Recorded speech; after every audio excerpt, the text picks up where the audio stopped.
اوس تیاریږي او دا پېښورۍ قهوه ده او دا په ټولې دنیا کې مشهوره ده.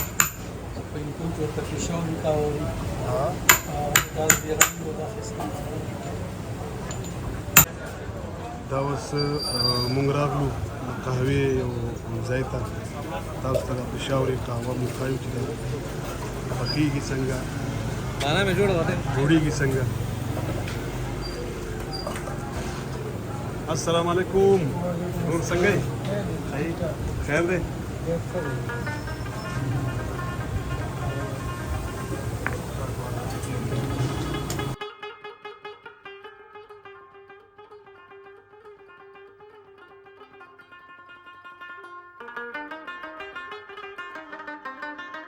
دا چې موږ پوهېږي چې دا قهوه کوم ځای نه راځي دا پخېږي څنګه.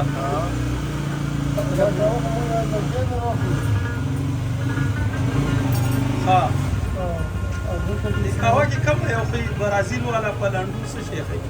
په لنډو ذایقې لپاره ښه دی او برازیل د رنګ لپاره ښه دی.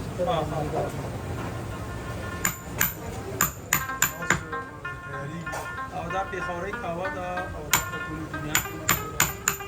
په هندوستان کې ورته پېښورۍ قهوه وایي. دا زیرنګ او دا ښایسته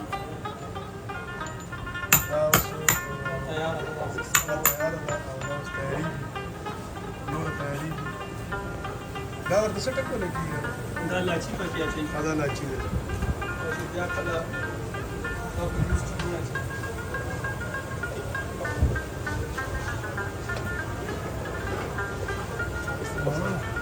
دا سموار دی.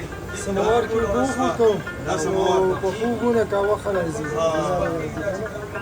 سموار قهوه ډېره ښه راځي. او دا سموار چې دا تانبې دی که نه تانبې دی.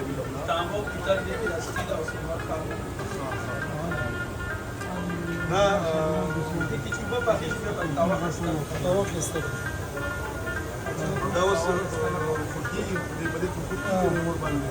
دا په دې ونو خوټ کېږي. بس اوبه پخېږي نو ټول دا د پېښور قهوه ده. تاسو لیدلی شئ چې دا په بل ځای کې داسې قهوه نه جوړېږي. ډېر سړی ټرای وکړي او بل ځای نه شي جوړېدی.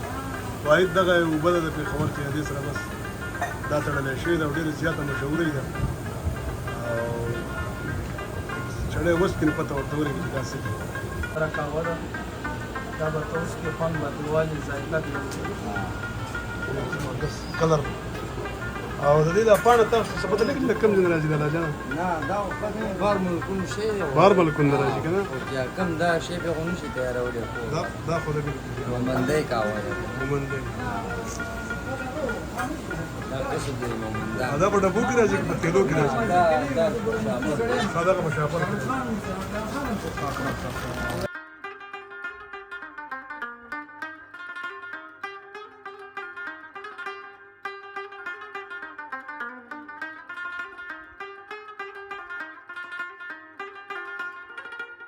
شانور لالا راغی. شانور ماما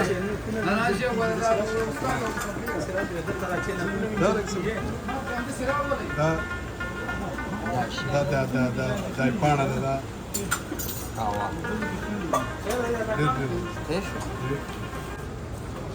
دا چې بیا کله دا وسکلی شي او راشي دا خوشحالتونه وینځلی شي. دا وړوکي چینکونه غټ دي او قسمونه دي که نه.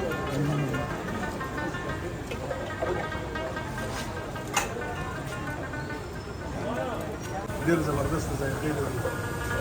ډېره مهرباني ده.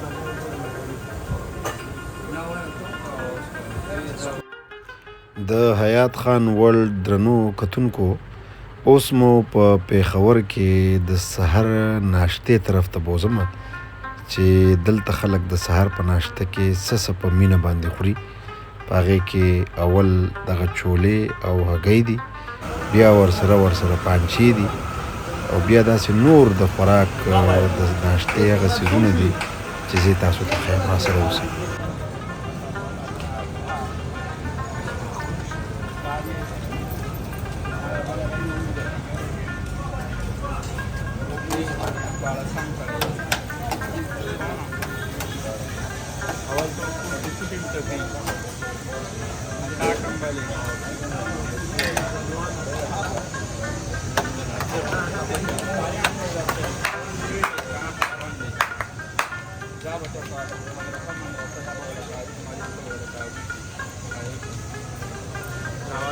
ته وینا